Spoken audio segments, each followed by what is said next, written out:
Bonjour et bienvenue dans ce cours sur les échelles. Alors quand on parle des échelles en mécanique ou en dessin industriel, on ne parle pas du tout donc de l'outil qui nous sert à monter ou descendre. C'est ce qu'on va voir tout de suite. Introduction. Dessiner à une échelle donnée permet de représenter de très grands ensembles sur un format de papier raisonnable, c'est ce qu'on appelle la réduction.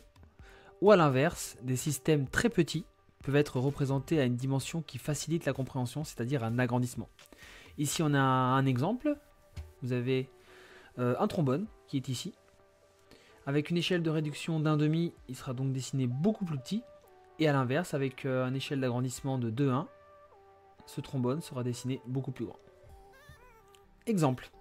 Si je veux dessiner donc la façade par exemple d'une maison sur une feuille, disons format A3 horizontal. Voilà ce que ça pourrait donner. Donc la maison, si j'essaie de la dessiner, malheureusement, on verra pas grand chose à part juste le pot de fleurs qu'il y a devant. Donc je vais être obligé donc de rétrécir la façade de ma maison pour qu'elle puisse rentrer dans ma feuille. Voilà, donc là on a la façade de maison qui a été rétrécie pour pouvoir rentrer dans une feuille, disons un format A3 par exemple. Là on aperçoit le fameux pot de fleurs qu'on avait tout à l'heure.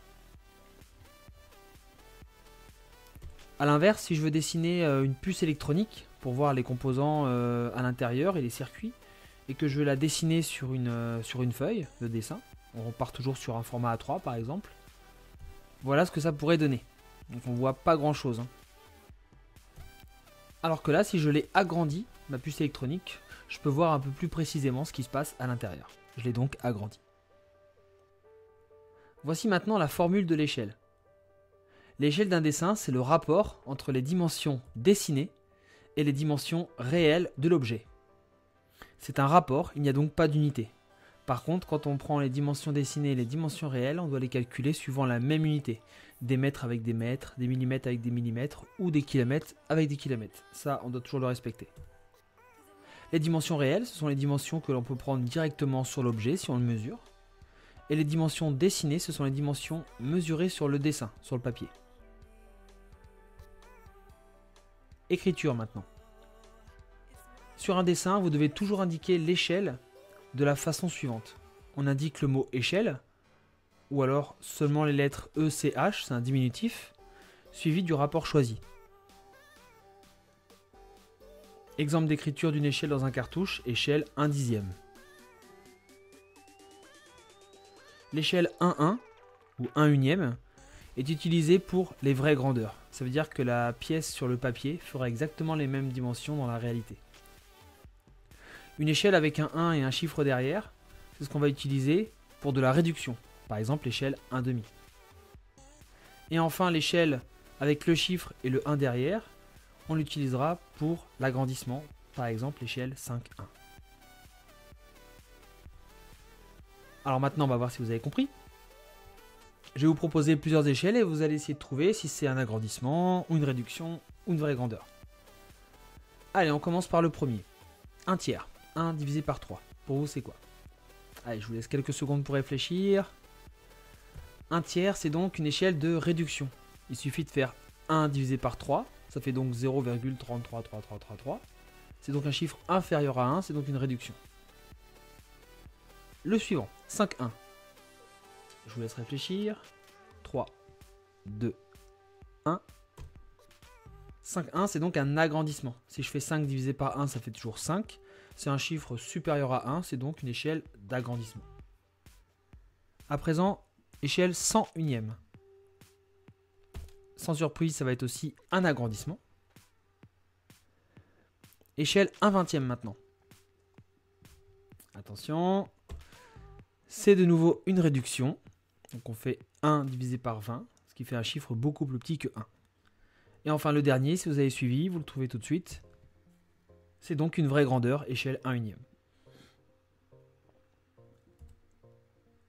Prenons un exemple. Si vous devez mesurer l'objet réel, vous lisez 48 mm. Donc ici on prend l'exemple d'un écrou hanté. Voilà, c'est un écrou qui va venir se placer dans une rainure. Et on va venir mettre une vis par-dessus pour bloquer un objet ou créer une butée. Donc dans la réalité, cet objet, on le mesure avec un réglé par exemple, et il mesure 48 mm. Cet objet, si vous le représentez à l'échelle 1/1, c'est-à-dire avec les cotes réelles, On a donc l'échelle dimension dessinée sur dimension réelle. Ça donne 48 sur 48, soit 1. Ce qui confirme qu'on a bien une échelle 1/1. Deuxième exemple, toujours avec le même objet. Cette fois-ci, l'objet, vous pouvez également le représenter 2 fois plus petit, ce qu'on appelle une échelle de réduction. Prenons l'exemple de l'échelle 1/2, c'est-à-dire les cotes réelles divisées par 2. On reprend notre formule. L'échelle est égale dimension dessinée sur dimension réelle. Les dimensions dessinées sont maintenant 24 mm, vu que la pièce sur le plan est 2 fois plus petite. Les dimensions réelles, elles n'ont pas changé. L'objet mesurera toujours 48 mm. Il n'y a pas de raison qu'il ait été rétréci ou agrandi dans la réalité. Ce qui nous fait donc le rapport 1 sur 2. On est bien sur une échelle 1/2. Et enfin le dernier exemple, cette fois-ci, à l'inverse, vous pouvez le représenter 2 fois plus grand, ce qu'on appelle un agrandissement. On est donc à l'échelle 2/1, c'est-à-dire que les cotes réelles sont multipliées par 2. On reprend la formule, l'échelle c'est toujours dimension dessinée sur dimension réelle. Les dimensions dessinées sont donc 96, l'objet a été dessiné 2 fois plus grand, et les dimensions réelles toujours 48. On a donc un rapport de 2 sur 1, on est bien sur une échelle de 1.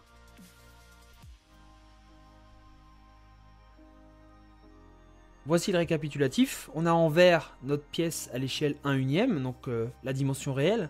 C'est-à-dire si je prends ma pièce et que je la pose au niveau du vert, elle épousera parfaitement les contours. C'est la réalité, il n'y a pas de déformation. En rouge, vous avez donc l'échelle 1/2, la pièce est 2 fois plus petite. Et en bleu, l'échelle 2/1, la pièce est 2 fois plus grande. Valeurs usuelles. Donc les valeurs usuelles sont des valeurs qu'on retrouve très souvent dans les dessins techniques. En termes de réduction, on trouve souvent l'échelle 1/2, 1/3, 1/5. Et ensuite, on a plusieurs multiples, l'échelle 1/10, 1/20, 1/50, 1/100 et 1/1000. On a exactement la même chose pour les échelles d'agrandissement, échelle 2/1, 3/1, 4/1, 5/1. Et ensuite des valeurs qui vont aller de 10/1, 20, 50, 100 jusqu'à 1000. Et même plus. Allez, petit exercice. Donc cet exercice, vous le retrouvez sur le document qui est donc dans la description de la vidéo. Vous avez ici donc une voiture qui a une certaine longueur et on sait qu'elle est dessinée à l'échelle 1/50. Alors ce qu'on va faire, c'est qu'on va mesurer la longueur du dessin, c'est-à-dire avec sa règle sur le plan. Et la valeur de la dimension A, c'est de 50 mm. Voilà, la voiture est dessinée sur un plan et la valeur de A est de 50 mm. Ce que je veux connaître maintenant, c'est la longueur de ma voiture, en sachant qu'elle est dessinée à une échelle d'1/50. Et bien le calcul est le suivant, 50 x 50, ça va faire 2500. La longueur de ma voiture est donc de 2500 mm. Maintenant, je vais essayer de convertir cette longueur en mètres, donc c'est assez simple. Étant donné qu'il y a 1000 mm dans un mètre, je fais 2500 divisé par 1000, ce qui nous fait 2,5. La longueur de la voiture est donc de 2,50 m. Voilà un petit exemple pour savoir à partir d'un dessin et d'une échelle, on peut connaître les dimensions réelles de l'objet sans l'avoir vraiment devant nous. Alors d'autres applications, on peut retrouver les échelles hors du dessin technique et de la mécanique. On a par exemple dans les voitures miniatures, on peut retrouver ici par exemple une voiture à l'échelle 1/18, ici une voiture un peu plus petite, une Porsche qui est donc au format 1/43. Celle-ci encore plus petite à une échelle de 1/64 et ainsi de suite. En fait, si vous prenez une voiture miniature, très souvent en dessous vous avez donc l'échelle qui est gravée pour connaître donc ses dimensions réelles.